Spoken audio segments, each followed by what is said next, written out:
Bengals finally get a September win, winning this one in week 1, 17-16 over the Cleveland Browns. Sure, they needed a little bit of help to win this game. The Browns missed an extra point. They missed a field goal in this game, and they hurt themselves in a couple of other different ways as well. But at the end of the day, look, guys, this is not college football. The eye test does not matter. Wins are the only thing that matters, and the Bengals get this one done 17-16 over the Cleveland Browns. Make sure you guys are subscribed right here to Bengals Breakdown. We'll continue to update you guys on any kind of Bengals news out there. We'll be also live for every single Bengals game for the entirety of the season, so do not miss out. We are giving away a jersey in the month of September. We had a lot of jersey entries in this game today, so don't miss out. Make sure you guys join us for our live watch parties and all our videos all week long.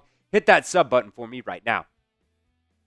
All right, before we get into some other takeaways for this game today, we have some injury news to talk about. The only one that I really saw was Lucas Patrick. Logan Wilson did go out earlier in that first half, but he ended up coming back in this game, so not really going to touch on that here. But Lucas Patrick did leave this game in the first half with a right calf injury, and he did not return. So it is a very good thing that you went out there and you signed Dalton Risner. Everything that I saw in the TV copy anyways looked like Dalton Risner played pretty good for the Bengals at that right guard spot, but I do think it is notable that Lucas Patrick ended up leaving with that right calf injury in the first half, and he did not end up returning.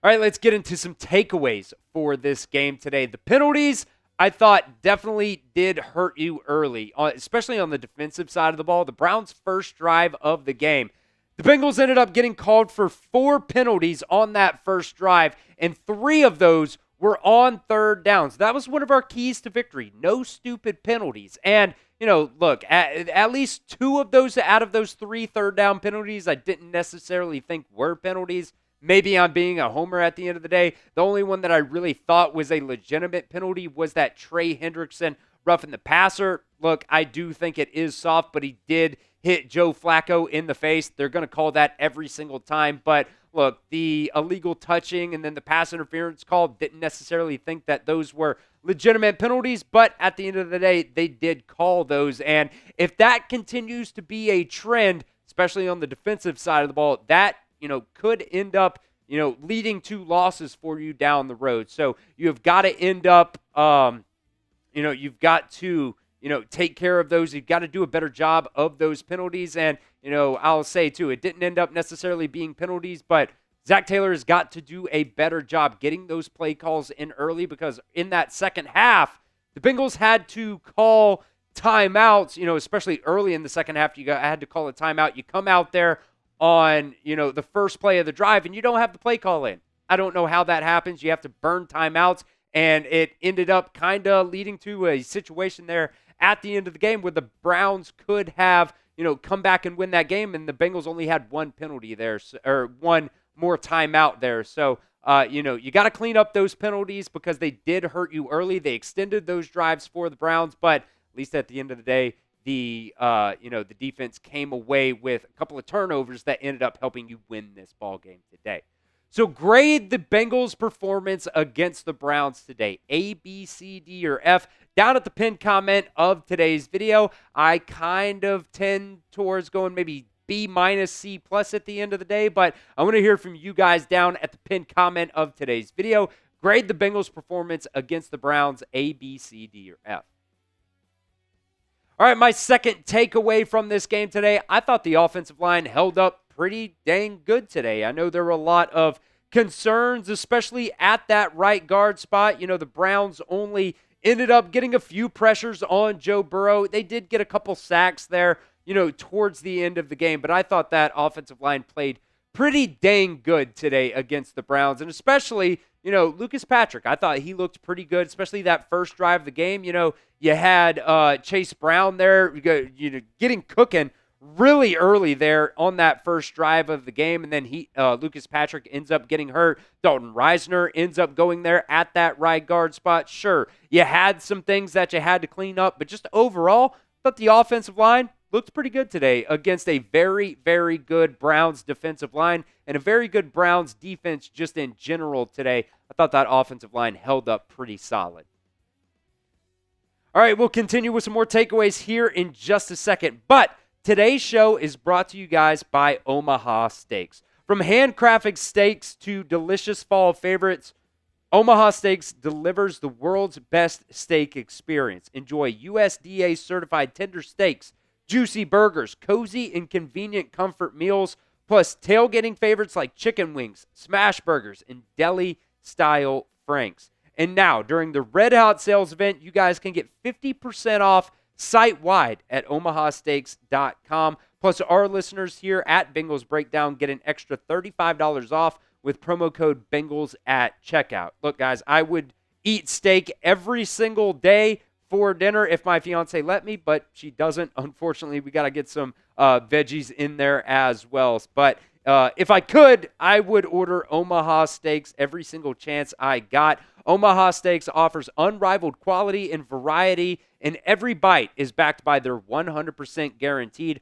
Right now is a perfect time to stock up with the exceptional handcrafted flavors and convenience of Omaha Steaks. Omaha Steaks has been America's original butcher since 1917, so over 100 years of experience in the meat industry. So get fired up for fall grilling with Omaha Steaks. Visit omahasteaks.com for 50% off site-wide during the Red Hot Sales event, and for an extra $35 off, use promo code Bengals at checkout to get that extra $35 off. That's 50% off at omahasteaks.com, and also get an extra $35 off with promo code Bengals at checkout. That link is going to be down at the pinned comment of today's video. It's also going to be down in the description of today's video as well.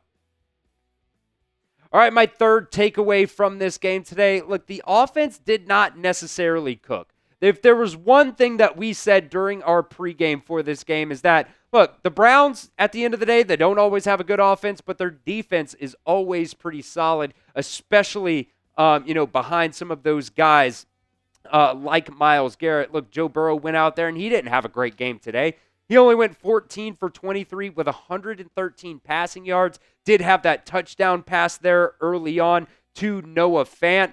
Chase Brown didn't necessarily have a great day either. I thought he looked really good early on in this game, but ended up finishing with 21 carries for only 43 yards, 2 yards per carry in this game. But, some of that kind of taken back a little bit from that final drive of the game where, they had a bunch of TFLs and, Chase Brown lost some yards there, but he did have a very nice touchdown there at the beginning of the day of today's game as well. And T. Higgins ends up being your leading receiver, only 3 catches for 33 yards in this game.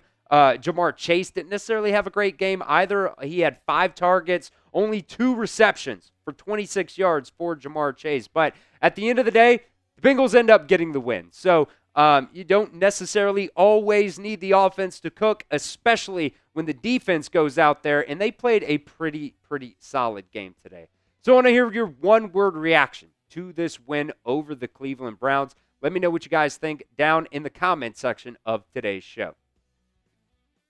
All right, my fourth takeaway, the turnovers ended up winning the Bengals the game at the end of the day. Look, yes, you did have the missed field goal from the Browns, and you did also have that missed extra point from the Browns, but DJ Turner got a very big interception in this game, and then Jordan Battle at the end of the game had that big interception that ended up, getting the, Bengals the ball back, and they were able to drain some more clock. So that was a really big thing for the Bengals today. And I know last year, it was kind of live and die by the turnovers, but you end up getting 2 turnovers in this game today that ended up really being the difference in the game, and especially, the Bengals weren't able to really do much. They weren't able to run the clock out at the end of the game, but, Ryan Rico down the ball down there at the 1-yard line with 30 seconds left. Browns had no timeouts left, so the turnovers really did end up being the difference in this ball game today.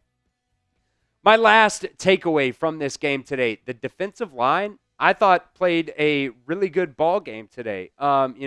When you look at the Browns and what they did on the ground, Dylan Sampson only had 29 yards in this game. He did have a lot of receiving yards in this game. Maybe you can touch on the linebackers when it comes to just keeping up with some of those running backs coming out of the backfield. Jerome Ford only had 6 carries for 8 yards in this game, but damn, I thought the defensive line played a solid game by the Bengals today. Trey Hendrickson had a sack in this game. I thought those interior guys also stepped up, and they had a really solid game for the Bengals today. And, there were a lot of question marks about this Bengals defensive line. I thought they played a really, really good game today. And, when you talk about some of those playmakers on the Browns offense, Dylan Sampson, Jerome Ford, they held those guys in check. They had 24 carries for 49 yards total, did the Browns in this game. So hats off to the defensive line. They played a whole lot better than I thought they would. So some keys to victory that we discussed before today's game. Number one, Joe Burrow ends up balling out. He ended up doing what he needed to do at the end of the day, only 113 yards passing. So maybe didn't necessarily end up balling out, but he made plays when he needed to. Slow the Browns' run game down. You absolutely did that. Only 49 yards for the Browns in this game on the ground today. The stupid penalties, you did not really, do that early on. That really did hurt you. It extended multiple third downs for the Browns on that first drive of the game. And the offensive line playing well. I thought for the most part they did that, later on in the game. They kind of struggled a little bit, especially with, that injury there to Lucas Patrick. Dalton Reisner ends up going in. Just overall, I thought the offensive line played a whole lot better than I thought they would as well. So just overall, a very good performance by the Bengals. The offense didn't necessarily end up cooking, but look, the Browns, if they have anything, it is a very, very good defense. So it doesn't really matter what the final score is. You end up getting a win today against the Cleveland Browns, 17-16. You go 1-0 to start the season.